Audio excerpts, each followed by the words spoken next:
السلام علیکم، آپ دیکھ رہے ہیں YouTube channel the legal hub میں ہوں عامر عباسی۔ ناظرین، آج ہم بات کریں گے پاکستان کے prevention of electronic crime act 2016 کے متعلق، جسے پیکا بھی کہتے ہیں۔ حالیہ دنوں میں حکومت پاکستان نے اس ایکٹ میں کچھ ترامیم کی جو آج کل پاکستان میں موضوع بحث ہے، اور 2016 میں یہ ایکٹ الیکٹرانک کرائم کی روک تھام کے لیے یہ بنایا گیا، جیسے آن لائن ہراسانی، ڈیٹا چوری، سائبر بلیک میلنگ اور جعلی خبریں روکنے کے لیے متعارف کروایا گیا تھا۔ اب سوال یہ ہے کہ ترامیم کیا ہیں؟ بیسکلی سیکشن 37 میں کچھ ترامیم کی گئیں، اس کے علاوہ سیکشن 43 ہے، 44 اینڈ 48 ہیں، اور پھر سیکشن 11 میں سب سیکشن ایڈ کی گئی ہے۔ اور ان امینڈمنٹس کا مقصد کیا ہے، کن چیزوں کو ایڈریس کیا گیا ہے؟ ان میں مس انفارمیشن ہے، ڈیفیمیشن ہے، ہیٹ سپیچ ہے اور سائبر کرائم۔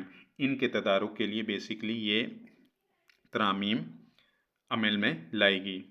اس بل کے تحت اب جھوٹی خبریں پھیلانا جرم ہوگا، جس میں 3 سال قید اور 20 لاکھ تک جرمانہ بھرنا پڑے گا۔ پیکا ترمیمی بل 2025 کے مسودے کے مطابق سوشل میڈیا ایک ریگولیٹری اتھارٹی کے پاس سوشل میڈیا پلیٹ فارم کو مواد ہٹانے کی ہدایت دینے کا اختیار بھی ہوگا۔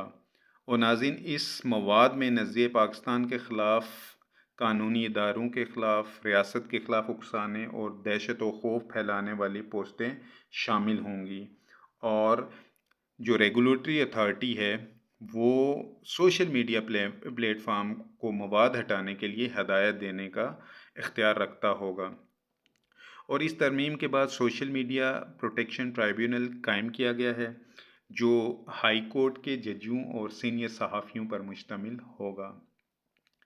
ناظرین، ناقدین کا کہنا ہے کہ یہ ترامیم اظہار رائے کی آزادی کو محدود کر سکتی ہیں، لیکن اس کا مثبت پہلو یہ ہے اس ایکٹ کے میں امینڈمنٹ کا، کہ اور حکومتی موقف بھی ہے کہ یہ قانون جھوٹی خبروں اور آن لائن جو ہراسانی کے خلاف ایک مضبوط اقدام ہے، اور حکومت کا یہ بھی دعویٰ ہے کہ یہ ترامیم جعلی خبروں کے پھیلاؤ کو روکنے کے علاوہ اس بات کو بھی یقینی بنانا ہے کہ آن لائن مواد ملک کے قانون اور سماجی معیارات کے مطابق ہو۔